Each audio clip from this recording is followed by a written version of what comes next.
Hello friends, data structure सीखने की series में आज हम देख रहे हैं चैप्टर 5। और हमने पिछले चैप्टर 4 में रिकर्शन पढ़ा था। और हमने बात की थी कि रिकर्शन से रिलेटेड काफ़ी सारी प्रॉब्लम्स हम लोग डिस्कस करेंगे जो बहुत फेमस प्रॉब्लम्स हैं, इंटरव्यू में अक्सर पूछी जाती हैं और रिकर्शन के कॉन्सेप्ट और उसके एप्लीकेशन को समझने के लिए इम्पॉर्टेंट है। तो उसी सिलसिले में हम चैप्टर 5 में कई सारे एग्जाम्पल्स देखेंगे। आज हम देख रहे हैं एग्जाम्पल 1 जिसमें हम देखेंगे टावर ऑफ हैनोई को। हम जानते हैं रिकर्शन क्या है। रिकर्शन यानी फंक्शन जब खुद को कॉल करता है तो उसे हम रिकर्शन बोलते हैं। रिकर्शन से जुड़ी कौन कौन सी प्रॉब्लम्स हम देखने वाले हैं, आज हम देख रहे हैं टावर ऑफ हैनोई। आगे के वीडियोस में आपको ये प्रॉब्लम्स मिलेंगी। आप लोग सेल्फ इन प्रॉब्लम्स को पहले ट्राई करें, उसके बाद वीडियोस को देखें। ये मेरा रिकमेंडेशन है। ओके, तो स्टार्ट करते हैं टावर ऑफ हैनोई को। टावर ऑफ हैनोई, पहले तो प्रॉब्लम क्या है। It is a mathematical puzzle जिसमें 3 टावर हैं। इनको आप पेग्स भी बोलते हैं। इनमें डिस्क अरेंज है। सबसे बड़ी डिस्क नीचे है, उससे छोटी डिस्क ऊपर है, और ऐसे करते हुए कुछ डिस्क इस टावर में रखी हुई हैं। नंबर ऑफ डिस्क कितनी भी हो सकती हैं। ऑब्जेक्टिव ये है कि हमें ये सारी डिस्क उठाकर और किसी दूसरे पैग पे या टावर पे रखना है। लेकिन ऐसा करने में कुछ रूल्स हैं। एक तो ये कि हमारे पास 3 ही टावर हैं। दूसरा ये कि हमारे पास कितनी भी डिस्क हो सकती हैं। लेकिन जब हम मूव करेंगे तो इसके कुछ रूल्स हैं। आइए देखते हैं क्या रूल्स हैं। Only one disk may be moved at a time, यानी आप एक बार में कोई एक ही डिस्क को उठा सकते हैं। एक साथ आप सारी डिस्क नहीं उठा सकते। Each move consist of taking the upper disk from one of the rods. आप देखिए, यहां से बीच में से नीचे से कोई डिस्क नहीं निकाल सकते। आपको ऊपर वाली डिस्क ही सबसे पहले निकालनी होगी। And sliding it on to another rod on the top of other disk that may already be present on that rod. हो सकता है कुछ मूवमेंट करने के बाद यहाँ की कुछ डिस्क इधर आ चुकी हों, तो अब आप यहाँ से जो भी डिस्क निकालेंगे वो अगर इस पे रखेंगे तो वो भी टॉप में ही जाएगी, यानी टॉप से ही निकाल पाएंगे और दूसरे रॉड में टॉप पे ही रख पाएंगे। No disk may be placed on the top of the smaller disk. ये सबसे इंपॉर्टेंट रूल है, यानी आप छोटी डिस्क के ऊपर बड़ी डिस्क नहीं रख सकते। इसी कारण तो ये प्रॉब्लम मजेदार हो जाएगी। ओके, तो क्या लॉजिक होगा। ऐसे ऐसे सोचें जरा कि किस तरीके से करेंगे तो हम यहाँ पे कई जगह फंस जाएंगे। हमने पहले डिस्क उठाई। आप पहले खुद ट्राई करिए इसको। अगर आपको प्रॉब्लम समझ में आ गई तो आप वीडियो यहाँ पॉज करिए और खुद ट्राई करिए कि कैसे करेंगे, और जब हो जाए ट्राई फिर देखिएगा आगे। तो देखिए, शायद आपने ट्राई कर लिया होगा। तो यहाँ से मैं अगर एक डिस्क को उठाता हूँ, यहाँ रखता हूँ। मान लीजिए मुझे ए से सी में पहुँचाना है सब कुछ। तो ये पहली वाली डिस्क मैंने उठा के यहाँ रख दी, दूसरी डिस्क उठा के मैंने यहाँ रख दी, फिर ये छोटी वाली डिस्क उठा के यहाँ रख दी, फिर ये तीसरी वाली डिस्क उठा के यहाँ रख दी। मुझे कई सारे मूवमेंट्स करने पड़ेंगे और उसमें भी मैं कई जगह फंस जाऊंगा, मेरे से बनेगा नहीं, कहीं जगह अटक जाऊंगा, हो सकता है। तो इसका एक रिकर्सिव सॉल्यूशन देखिए।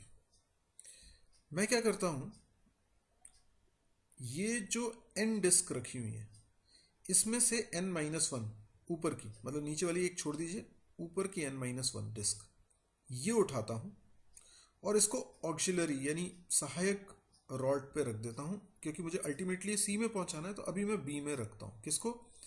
शुरुआत की n-1 को। अभी आप कहेंगे कि एक बार में एक ही डिस्क उठा सकते हैं। ठीक है, मैं उस पर आता हूं। पहले आप सोचिए जरा कि ये n-1 डिस्क उठाई और बी में रख दी। कैसे रख दी ये सोचेंगे। इसके बाद ये सबसे बड़ी डिस्क अकेली है यहाँ, उसको उठा के आप सी पे रख दीजिए। और फिर n-1 डिस्क जो बी में रखी हुई थी उनको उठा के सी पे रख दीजिए। हो गया शिफ्ट। हाँ, अब आपका सवाल क्या था? आपका सवाल था ये n-1 डिस्क कैसे उठाई, यानी 1 2 3 4 5 6 डिस्क यहाँ पे कैसे लाए थे। तो मैं कहूँगा आप इसको एक फ्रेश प्रॉब्लम की तरह सोचिए। भूल जाइए कि नीचे एक डिस्क है, ये 6 ही है और मुझे इन्हें बी में पहुंचाना है। तो सहायक रॉड कौन सी हो गई? सी। तो मैं क्या करूँगा, इसमें से 5 उठाऊंगा, सी में रखूंगा, ये 6th वाली बी में रखूंगा और ये 5 उठा के सी बी में रख दूंगा। बढ़िया है। लेकिन अब आप ये कहेंगे कि ये 5 कैसे एक साथ उठा ली, ये 5 उठा के आपने सी में कैसे रखा? तो मैं कहूँगा ठीक है, 5 को ही एक फ्रेश प्रॉब्लम मान लें और मुझे इसे सी में पहुंचाना है, तो मैं क्या करूँगा, 4 को उठा के बी में रखूँगा, 5वें को सी में रखूँगा और इस 4 को फिर सी में रख दूँगा, तो आ गई 5 हुई हैं। लेकिन आप कहेंगे कि ये 4 बी में कैसे आई थी? तो मैं कहूँगा कि 4 को ही लेके एक फ्रेश प्रॉब्लम सोचें, बाकी नीचे की इग्नोर करें। तो इन 4 में से टॉप 3 उठा के सी में रखूँगा, चौथी बी में रखूँगा और फिर सी से तीनों को उठा के बी पे रख दूँगा। आप समझ रहे, प्रॉब्लम हर बार रिड्यूस होती जा रही है। मैं धीरे धीरे करके डिस्क की संख्या कम करता जा रहा हूँ। ये है रिकर्सिव अप्रोच। अब इसी अप्रोच को यूज़ करते हुए हमें प्रॉब्लम को सॉल्व करना।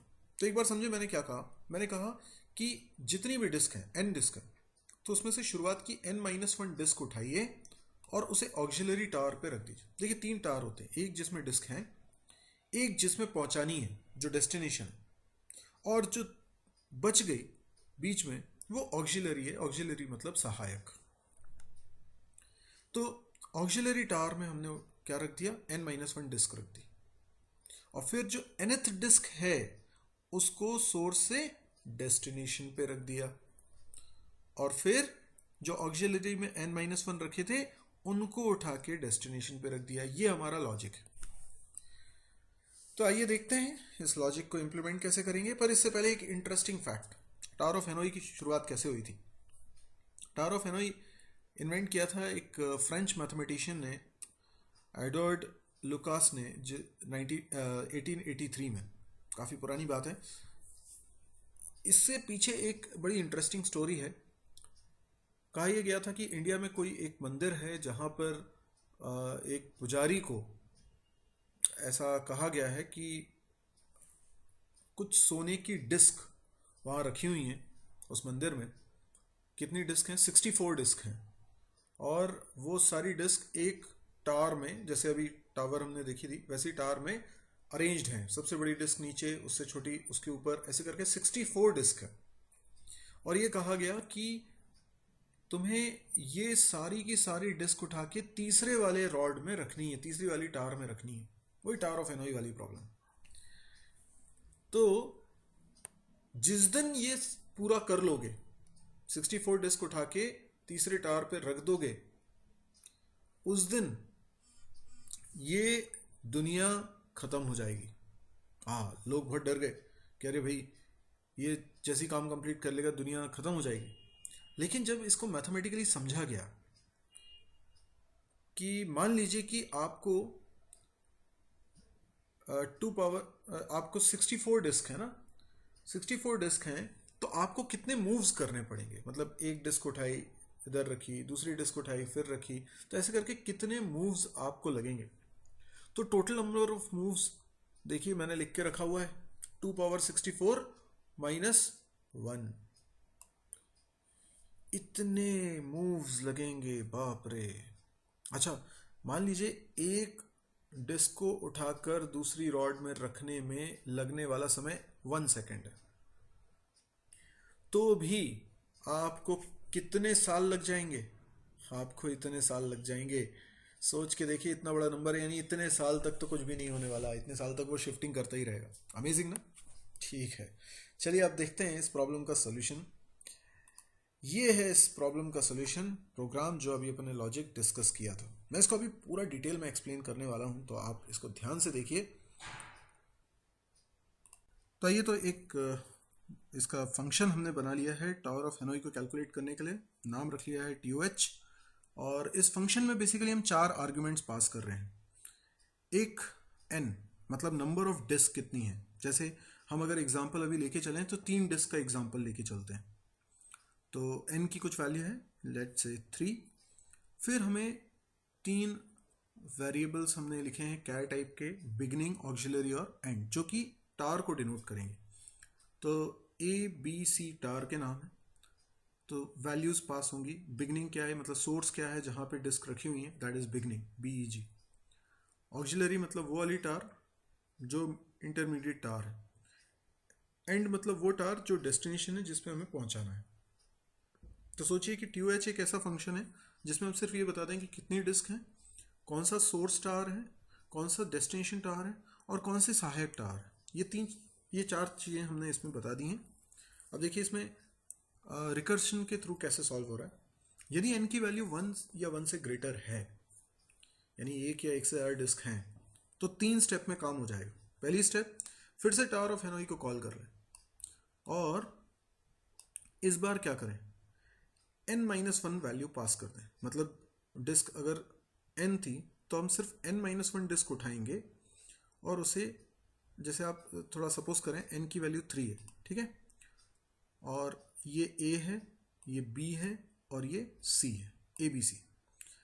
तो आप देखिए हम क्या करेंगे, n-1 डिस्क उठाएंगे, A से लेकर C, ये C था ना, C था, तो A से लेकर हम उसे कहाँ पहुंचा देंगे, B में। A से B में सहायक का काम कौन करेगा, C। उसके बाद हम क्या करेंगे, प्रिंट करा देंगे मूवमेंट क्या हुआ, A से C में मूवमेंट हुआ। अच्छा, आपको समझने में दिक्कत हो रही है? अच्छा चलिए मैं इसको और बेहतर तरीके से एक्सप्लेन करता हूँ। ये अभी एल्गोरिथम आप देख रहे थे, ये डायग्राम देख लीजिए आप, ये 3 डिस्क हैं ABC। तो सबसे पहले क्या होता है, सबसे पहले हम टावर ऑफ हेनोई को कॉल करते हैं, पास करते हैं 3ABC, ठीक है, ये बिगनिंग, ऑक्सिलरी और एंड है। अब जब इसके अंदर आए तो n की वैल्यू कितनी है, 3 है ना, 3 है तो ये कंडीशन ट्रू है, कंडीशन ट्रू है तो ये 3 स्टेप चलेंगे। चलिए पहली स्टेप चलाते हैं, क्या होगा, टावर ऑफ हेनोई को हम कॉल कर रहे हैं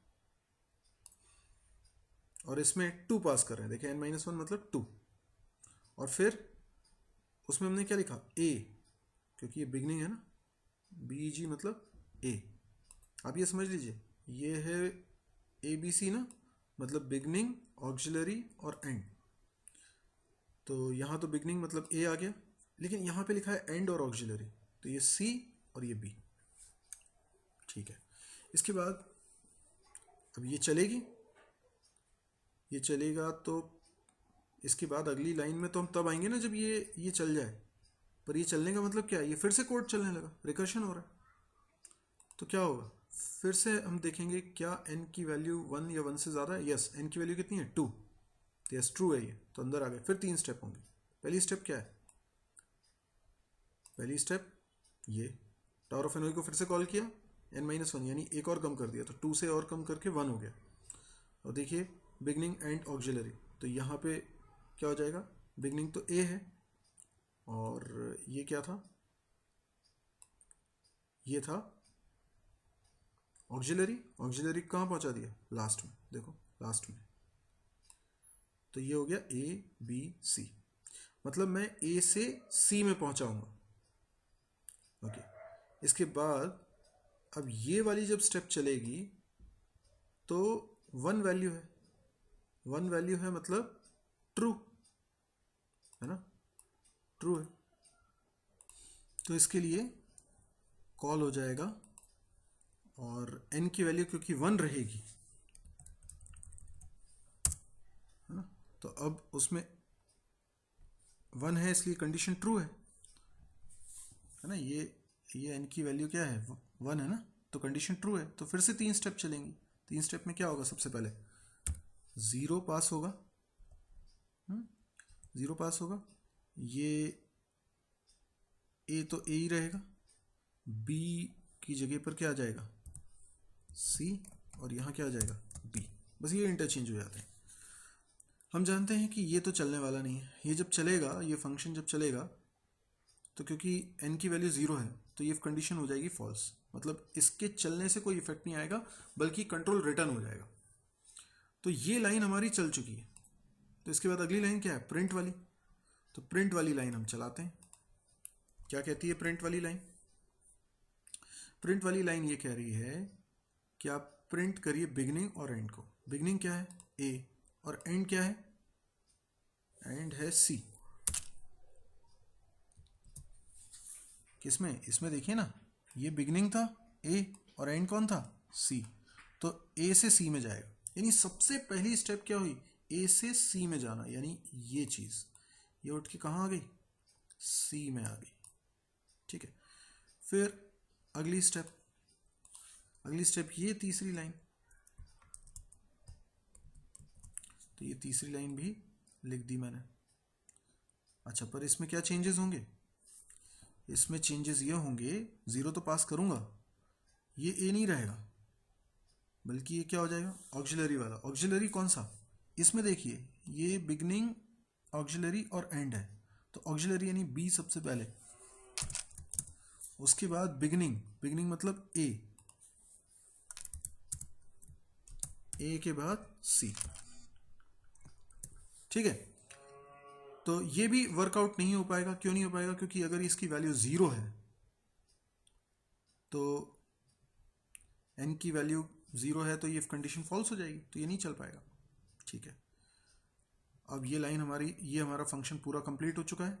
इसके बाद अगली स्टेप क्या है, प्रिंट ए टू बी, मतलब ए से बी में जाएगा, ये वाली डिस्क उठ के जाएगी इसमें। ठीक है, ओके। उसके बाद अगली स्टेप क्या है, अगली स्टेप है ये वाली। इसका मतलब ये तीसरी वाली लाइन चल रही है। अच्छा, इसमें क्या होगा, इसमें भी फर्दर कॉलिंग हो जाएगी, एन की वैल्यू क्योंकि 1 है तो ये वाला चलेगा, ज़ीरो हो जाएगा, यहाँ पर रहेगा सी, यहाँ पे रहेगा बी और यहाँ पे रहेगा ए। पर हम जानते हैं एन की वैल्यू ज़ीरो है तो कुछ इफेक्ट तो आना नहीं है, कंट्रोल सीधे सीधे वापस आ जाएगा। ओके, और क्या प्रिंट कर देंगे, देखिए मैं यहाँ प्रिंट करूँगा बिगनिंग से एंड। बिगनिंग क्या है, सी, सी से एंड क्या है, बी। ठीक है, तो सी से बी में भेजना है, यानी सी से बी में भेज दीजिए, ये आ गया। ओके, उसके बाद ये स्टेप, और इसमें क्या होगा, इसमें ये होगा कि ये जो ऑक्सिलरी था ए, वो सबसे पहले लिखा जाएगा, जो उसके बाद बिगनिंग था वो लिखा जाएगा यानी सी, और लास्ट में लिखा जाएगा बी। ठीक है, तो ये भी कुछ नहीं, सिंपली कंट्रोल वापस आ जाएगा। तो ये स्टेप भी हमारी कंप्लीट हो गई। तो ये स्टेप कंप्लीट होने का मतलब है ये चीज़ हमारा पूरा कंप्लीट हो चुका है। ठीक है, ये स्टेप कंप्लीट होने के बाद अगली स्टेप क्या है, अगली स्टेप है ये ए से सी में, तो ये ए से गया सी में। ठीक, उसके बाद फिर इसके अंदर, इसके बाद फिर तीसरी वाली लाइन, ये तीसरी वाली लाइन, ठीक है ना, ये चलने लगी। थोड़ा सा इनको ऊपर शिफ्ट कर देता हूँ। ठीक है, तो अब ये वाली लाइन चल रही है। अब इस वाली लाइन में क्या होगा, फिर अंदर आएंगे,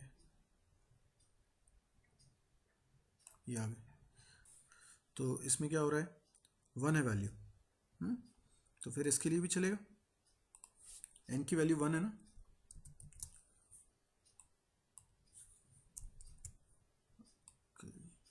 तो ये देखिए एन की वैल्यू अगर 1 है तो यहाँ ये पहली लाइन चलती है, बिगनिंग क्या है यहाँ पर, बी, और फिर एंड क्या है यहाँ पर, ए, और फिर सी। ठीक है, इसका कोई इफेक्ट तो होना नहीं है। ये वाली लाइंस का इफेक्ट क्यों नहीं हो रहा है, क्योंकि एन की वैल्यू 0 है, तो ये कंडीशन फॉल्स हो जाती है। लेकिन इसके बाद प्रिंट एफ तो चलेगा ना, तो प्रिंट एफ क्या कहता है, प्रिंट एफ ये कहता है कि बिगनिंग से एंड पे जाओ। बिगनिंग क्या है, बी, और एंड क्या है, ए, बी से ए पे, तो बी से ए पे जाओ। तो देखो बी से ए पे भेज रहा हूँ, ये भेज दिया। ठीक है, उसके बाद ये तीसरा, ये आ गया। क्या होगा इससे, 0 है ना, तो कुछ भी नहीं होगा। ऑक्सिलरी पहले लिखें, ऑक्सिलरी कौन है, सी, और फिर क्या लिखे हैं, बिगनिंग, बिगनिंग मतलब बी, और फिर क्या लिखे हैं, एंड, तो ए। इससे कुछ भी नहीं होगा, लेकिन ये वाली लाइन तो हमारी कंप्लीट हो गई। इसके बाद अगली लाइन कौन सी होती है, अगली लाइन ये वाली, प्रिंट करो बी से सी। बी से सी का मतलब है ये वाला उठा के हमने यहां रख दिया। इसके बाद फिर टावर ऑफ हेनोई कॉल कर लिया, तीसरी स्टेप, ये 1 2 3 स्टेप है। ये चला तो इसके अंदर फिर से देखिएगा, यस। अब इस बार बिगनिंग एंड, तो बिगनिंग कौन है, ए, और एंड कौन है, सी, तो यहां क्या जाएगा, बी। तो इससे कुछ होना नहीं है क्योंकि एन की वैल्यू 0 है, ठीक है, ओके।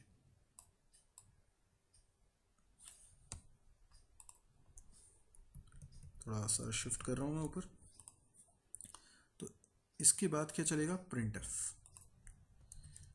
प्रिंट करवा देता हूं, ये देखिए।